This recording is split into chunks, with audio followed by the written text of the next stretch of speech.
all over the vibe. Jimmy, it's great to meet you, sir. Thank you for taking a minute out today. Absolutely, likewise. Fantastic. Looking forward to it. Me too. So let's Yeah. begin our journey with COVID. We kind of Mm. touched on it a little bit. Yeah. Ultimately, 5 years ago, we were all going through the unknown. How did you survive the pandemic? How has it reverberated and radiated into your world today? Wow, that's amazing. What an amazing question. And that's sincerely I say that because nobody's asked me that question. And I've been dying to tell everyone. No, no. Yeah. So COVID hit me really bad actually, I must admit. And luckily my wife is a teacher. She has a salary and she was what's called furloughed over here. So we had that coming in. But for the showbiz performance industry, so I'm a singer still. I mean, not so much now. I'm doing more public speaking, voice coaching, but I've been a singer and a performer for 30 odd years. And we had no gigs, nothing. We had no nothing, nothing. And that was just what's going on? What are we going to do? So I luckily was in the process of, well, I wasn't in the process. I was already voice coaching, singing and speaking at the time. I had done that for maybe, well, for singing teaching for 20 odd years, but actually public speaking coaching for about 5 years before COVID hit. I had a very, very good friend of mine who said, Jimmy, you've got to get online. You've got to learn how to use Zoom. You've got to get a website. Let me help you do that. And we sort of did it. He has a huge advertising company based in India. And he said, look, if you can help some of my staff speak with more clarity, with more projection, etc., I'll help you build a website and we can get you online. Like amazing, absolutely amazing. So that's what we did. So I had to, all of my clients were all of my clients were client facing or face to face in London, and all of a sudden we had to go online. So I went onto LinkedIn. I had no idea. I still don't know what LinkedIn does. What is LinkedIn? Yeah. What are we doing on Yeah. LinkedIn? What is it? What is it? So I had to learn, what that's all about, and I had to learn about, Zoom and webinars, and so I started off. Actually, I did a webinar, and I had 5 or 6 people on the webinar. It was, of a little value to come on. I think I charged £60 or something to do it, and then from there, I had two clients. Two clients that said, "Yeah, I want to work with you," having done this webinar, and so that was the start of it. That's what, luckily, that sort of got me back on track, as it were. But the getting through COVID. My dad died at the beginning 2019, April 2019, of COVID, and I couldn't see him. We couldn't visit him in hospital. I couldn't go to the funeral. It was an absolute nightmare. Yeah. There's worse stories. There's worse experiences, and yeah. So it was not very good, not great, not Yeah. great to be No, I not a get it. great. Yeah, It yeah, was a very bizarre time. It seems very very, yeah, surreal now. yeah. So let's get into exactly what you do right now for a living. And Mm, kids always get to the truth. So I'm going to put you in yeah. front of a bunch of 12-year-olds at career day. The kid in the back of the room is like, hey, what do you do for a living? Oh, that's wonderful. I love that question. That's brilliant. Okay, little Jimmy, I help people speak without fear. So what did you want to be when you were 12 years old? What was your dream gig? Oh wow, I wanted to be an actor at Okay. 12. I wanted to be an actor, and I love drama. I love showing off, and yeah, I wanted to be an actor. I realized very quickly I was in the National Youth Theatre, and I managed to blag my way. I always think I'm a complete imposter with everything I do, like we all are, And I managed to blag my way in. I'm convinced that because I left my denim jacket in the audition room, and I had to go back and get it and made a big fuss. Excuse me, and walk through the door and just gonna get my jacket. Sorry, everyone. I'm pretty sure, I'm pretty certain that that's why they let me in. So but I realized quite quickly that I couldn't be the star. I had to be the spear carrier for quite a long time. And Yeah. it was like, I wanted to be a hairdresser, but I didn't want to sweep up all the hair. I Yeah. just wanted to cut hair. So I realized very quickly that actually, if you want to do something, you have to be able to do all of it. You have to be able to be good at all of it. You have to be good at being a spear carrier as well as the lead, or Yep. you have to be good at as you have to be a team player. Yeah. You know, and yeah, go on. Sorry. Yeah, no. You're good. I was just thinking, Mm, as a creative, as a musician, I'm mm, curious, as far as I'm concerned, any of the really good rock that's happened in the world's come from Britain. So mm. what was the first live I wouldn't show that you disagree. saw? Oh What's that? wow. I okay. So I saw the Cult. Okay. Was that I saw the Cult. I mean that was a long time. It's a long Yeah. time ago now. Yeah. I saw the Blow Monkeys. I don't know if you've heard. I mean, there's like an indie Yeah. James. I was kind of into my Lloyd Cole Smiths. Yeah. That's what I was into. This is Uh, very British kind sure. of, neon, excuse the pun, Yeah. neon pop, I suppose, Uh-huh. neon pop. That was, yeah. And so rock, who did I see? Well, I was very lucky to see Pink Floyd. Wow. That was my first rock band, I suppose, if you Wow. label them as rock. Yeah.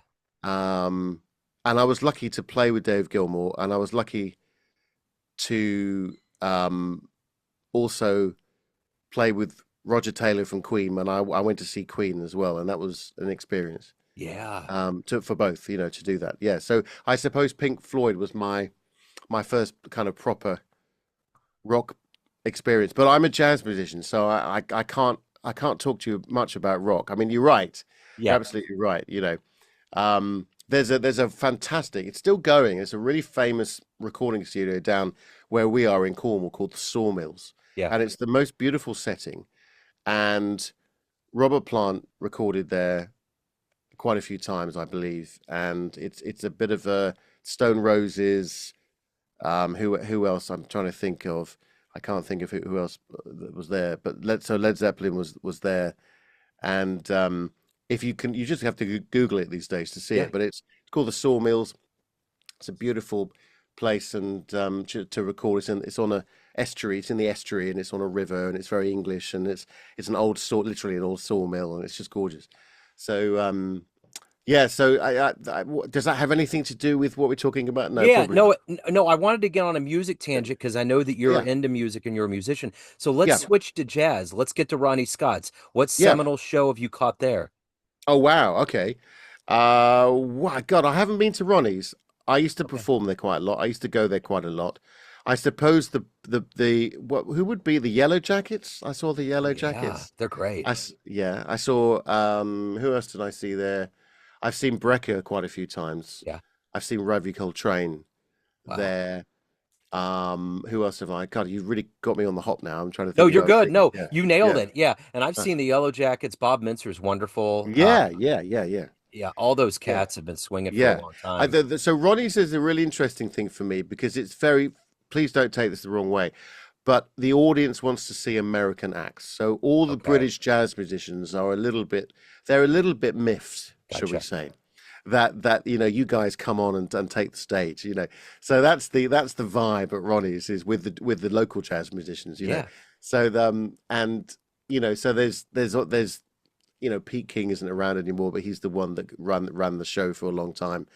Um, but so there's a kind of a British contingent and there's the American contingent. So the argument is that there's a lot of kind of soul that plays there, that performs there, and it's a bit more commercial than it used to be in the 60s, 70s, and 80s, I suppose, really. So I haven't Interesting. been there for a long time for Ronnie's, Yeah. yeah. But it's a Well, great club. yeah, I need to get there at some point. So take Yeah. me back to your beginnings. How Mm, did being creative and getting to a point where you're helping people speak in front of others with yeah. confidence, what were these building blocks, these foundations that were laid to become who you are today? Well, okay, I'm going to be absolutely transparent with you and honest with you, as we all should be, and to say that I don't have that, I don't have that sort of, what would you call it, sort of a growing up story of struggle. I don't have Right. the struggle story. Yeah. I do have. My father-in-law actually said to me when I first met him that, Jimmy, if you've got a certain personable character about you that if you could bottle and teach how do you do that, you'll make a lot of money. I'm yet to make a lot of money, and I'm yet to work out what that is in the bottle. But that's what I love to do is help people find their sincerity or their authentic self, I suppose, really. That's the ultimate thing that I really enjoy working with people on. The reason I transferred over from vocal coaching or singing is that I was at a party, and there was a chap I was speaking to. He's in advertising, and he said, "Look, we have to do these weekly sometimes daily presentations to the team, and we have no training. I mean, he said, I'm middle management. I want to get into senior leadership. We have to present, we have to pitch to clients and the founders all the time with what ideas we have and etc. And I get very nervous, and I thought then that would be really interesting to look into. So I ended up doing, kind of very long story short, lots of water under the bridge, and I can't remember chronographically. What's the word? Chronographically. What's the word? That sounds That would right. do. That Yeah. sounds good. Chronologically. Chronologically, there we Yeah. go. Yeah. Thank you very much. It's been a long day. Yeah. Chronologically, I can't remember chronologically how everything worked together, but I ended up doing a master's in vocal pedagogy at the University of Wales and St David's, and because I was teaching singing, and I felt that and I was teaching at quite a high level. It was a degree level at music college, and I felt that I'd been a singer for years, so I knew how to sing. I knew how to teach singing. I know how to get people to sing at their best. But I didn't know a lot about the physiology of the voice, so I decided that I wanted to do a lot of research in this.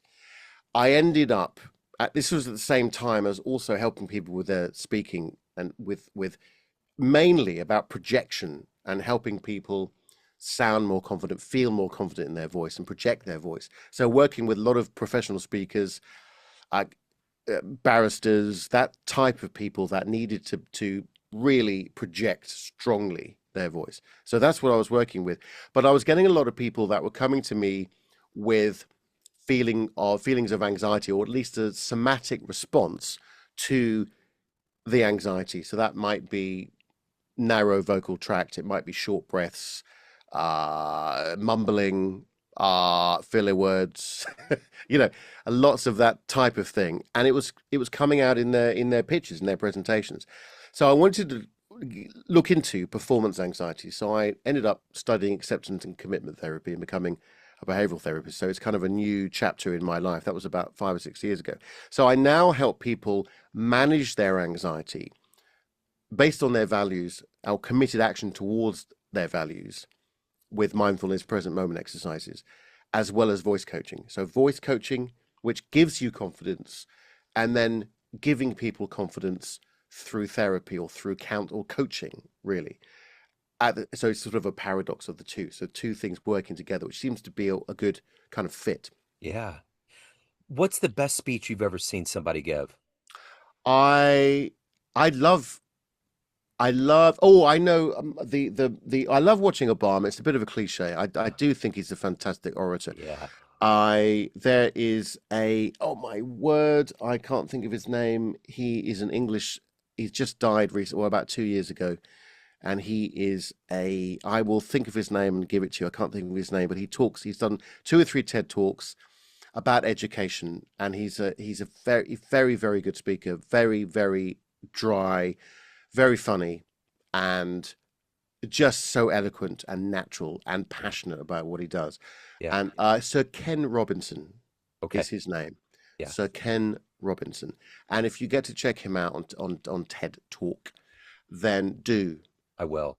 I Yeah. will. I'm going to make a note right now. So let me Yeah. ask you this. Mm. In your life of figuring out your way and your voice, and sometimes it just takes a while to be alive on this planet long enough, who's been that inspirational force, that hero for you? As a speaker, or Or anyone, just in or general, just someone that's inspired you to become who well, you actually, are. I tell you who has inspired me, and I've just remembered. I'm terrible with names, but I've just remembered his name. Is a chap called Julian Treasure, and he's Yeah. going to love me saying that. He does very much similar to what I do, but he works with companies, I believe, on how to listen and the the acoustics of where they work. So he helps people control the acoustics and the listening environment that they're in. Very interesting. And he did a TED talk, and I watched that TED talk, and I thought that's what I want to do. And he was very, very succinct, very eloquent, very engaging, and controlled in his delivery. And I thought that's just wonderful. And he talks in this particular TED talk, he talks about what I do now, which is using the voice as effectively as you can, using pitch, variety of tone, dynamics, pause, silence, using all of those elements to create engagement when you're speaking. And that's another TED talk to watch. So chap called Julian Treasure. Okay, I will make a note of that. So, Yeah. what has been your philosophy between work, doing the best job you can to help people, your clients, but Mm. also taking care of your own soul? How do you balance that out? I'm really struggling with that now, actually, at the moment, because it seems to me I was talking to a client a couple of days ago, and we, as you do, you end up talking for a couple of minutes at the beginning of the session, sometimes longer. And he said, how's work? How we were talking about business. He owns an advertising company. He's far more successful than I am. He's got 30, 40 employees, etc. And so he's very, very busy, and like we all are. And I said, I feel like I'm just fighting fires all the time. And he said, Jimmy, the fires just get bigger, just to let you know. And it didn't really give me much confidence. So yeah, I suppose for me, my absolute priority is, I think we were talking earlier, well, just before we started, you know, properly talking, I suppose, Yeah, on the podcast on this episode, is about going to my son's sports day today. yeah, And it's important that and it's my daughter's sports day tomorrow. And it's very easy to go, "Oh, I can't really make it because I've got a call. I've got to do this podcast or whatever, whatever, yeah. And actually, I think that's the thing, is to spend time. But it's very difficult because I'm freelance, or I also work with people. So now I'm not complaining talking to you at all, but it's nearly 6 o'clock in the evening. It's bath time. I mean, quite frankly, I can get out of bath time right now, which is good. So, Yeah. right. So yeah, it's a compromise. It's a balance between family life and business. As a freelance, as an entrepreneur, what I didn't realize at the beginning of this journey, I've been very lucky to have an agent for most of my career as a singer. So I had a manager, Brad, and he booked everything and he sorted everything out. And quite frankly, I was just very entitled, and went along with the ride because I had no idea what the work. We're very good friends now, and he laughs his head off at what I'm doing now. I think it's just hilarious, because I'm having to work Yeah, quite hard yeah. to I spend most of my time doing content writing, blog posts, LinkedIn posts, videos, etc. And that's how I get my clients.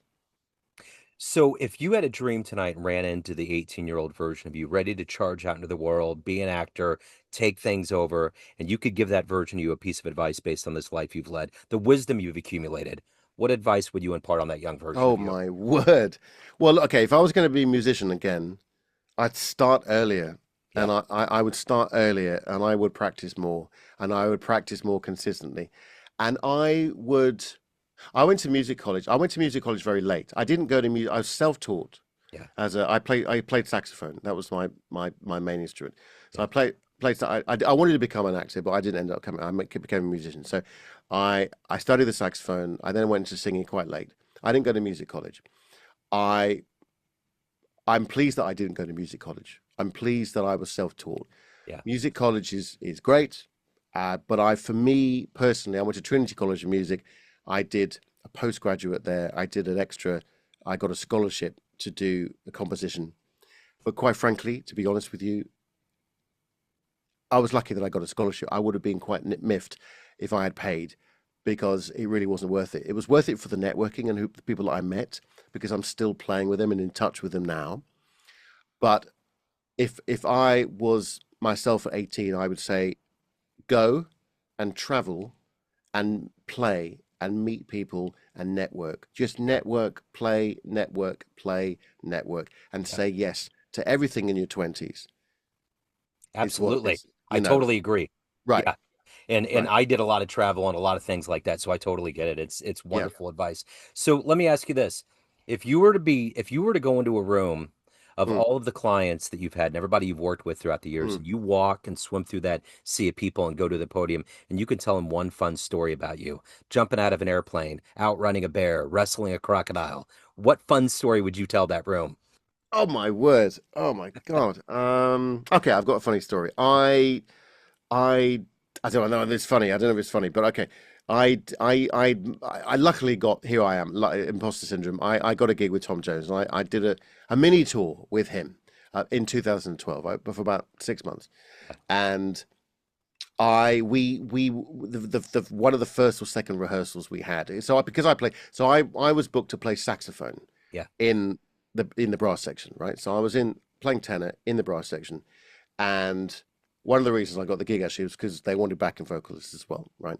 And so I got the gig. They didn't need backing vocalists, but here's another similar on the same path. I got a call from the MD, and he said, "Hey Jimmy, look, I can't tell you what it is, but there's a gig, and I'm thinking of you." I go, "Great, great, great. What is the gig? I can't tell you what it is." Okay, where it's like it's, but you need to tell me yes. You need to say yes. How can I say yes? But Yep. do you play flute? No, no, I don't play flute.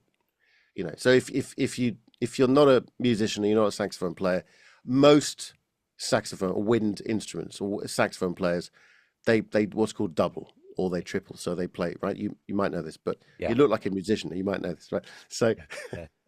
so you so that they play saxophone, but they also play flute and clarinet as Hmm. well. So I play clarinet. I didn't start on the clarinet because I didn't want to play the clarinet when I was younger. I wanted to play the saxophone. So stupidly, I just carried on with the saxophone. I still play a little bit of clarinet. I do not play flute at Yeah. all. Right. So I said no. I thought, oh God, I've lost the gig. He's gonna go, okay, bye. Right. Yeah. Luckily, he said, okay, okay. But you play baritone, yeah? You play baritone sax. I said, yeah, yeah, yeah. Yeah, sure, sure. Yeah, yeah, yeah. I've never played baritone sax. Yeah. Right, right. So the when I got the gig, I just said, yeah, I play baritone, play all the saxophones, I play everything, And actually at the time I couldn't afford any other saxophone, so I just had a tenor. Yeah. And I didn't have an alto or a baritone, because I'd sold the alto, Yeah. right? And so I got the gig eventually. Like a week later, he phoned me up and said, "Okay, it's with Tom Jones, and we're doing this. He's just put an album out, and he wants to tour and he wants to do it. Blah blah blah. Okay, amazing, great." Um, I went out the next day and bought a baritone, and actually, the money that I paid for the baritone was pretty much what I got paid Oh, for the wow. gig, right? So, but here's the story. I did. We had a rehearsal studios in London, and we were playing around Europe. But the first rehearsal, or two or three rehearsals, uh, was in London, and we were doing a sound check, and somebody said, "Hey Jimmy, you sing. Can you just sing? We're just going to do. It's not unusual, right? It's just do. Can we just do sing? Can you sing that? Okay, yeah, sure." So as I'm singing, it's not unusual to be loved by anyone. As I was singing that, Yeah. Tom walks in, right, and you can imagine his face as I'm singing. It's not unusual, and Tom Jones walks into the room. Oh, yeah. So I quickly stopped singing, and that was. I don't think I've ever been so embarrassed in my life. I think he laughed, and we carried on. It was fine. Yeah. But That's yeah, awesome. that's my Tom story. But yeah, That's a no, great yeah, story. yeah, What a great yeah, story. So, of yeah. everything that you've done in your life and accomplished up to Hmm. this point, what are you the proudest of? Business wise, yeah. Yeah. I okay. I I am proud that I've created a career as a musician, and I then translate and transferred that into what I do now, Yeah. because it's well, firstly, I believe it's, even though I had an agent, but I didn't have an agent for years. And it's, I would say probably for about 10 years I was just playing and performing in London as a musician. I was living in a bedsit, and I didn't have any girlfriends, or I didn't. Didn't have, you know, I didn't have any money, or but I survived for about 10 years without any teaching or anything. I just played the saxophone for about 10 years, and singing as well, actually. So I'm proud that I did that, and I'm proud that I got gigs like Tom and other people that I played with, not just famous people, but other really, really, really great musicians. And I had a good career. It wasn't the most incredible career, I thought I'd be the next Michael Bublé, but Michael Bubble, however you want to pronounce that. Yeah. But that didn't come. That didn't come off, unfortunately. But I met a lot of great people. I had an amazing experience playing with, amazing musicians from all over the world, and that I'm proud of that. I'm proud of the fact that I've managed to get through COVID and, started a business that I had no idea about how to get clients. I still don't know how to get clients. I mean, all of my traffic now is organic. Yeah. I'm really scared to do ads and spend money on that. And it's really hard. It's Yeah. really hard to be a freelance entrepreneur, coach type, Hmm. person in the world, in the culture that we are in. I think that in a way, I think it's probably easier than it was 10 years ago with AI and with virtual, with what we have now. Yeah. And maybe it was a bit of a godsend for everything to be, because I'm working with people from all over the world. Yeah. But I'm proud that I've managed to, my wife said to me that she's proud of me that, I've managed to make this business work. It's a huge deal. It's a huge deal. Mm, So at the end of the day, Jimmy, everyone has a perception of you, family, friends, clients, everyone that you work with, everyone that knows you, but you run the show. What's your mm. perception of you? Who do you think you are?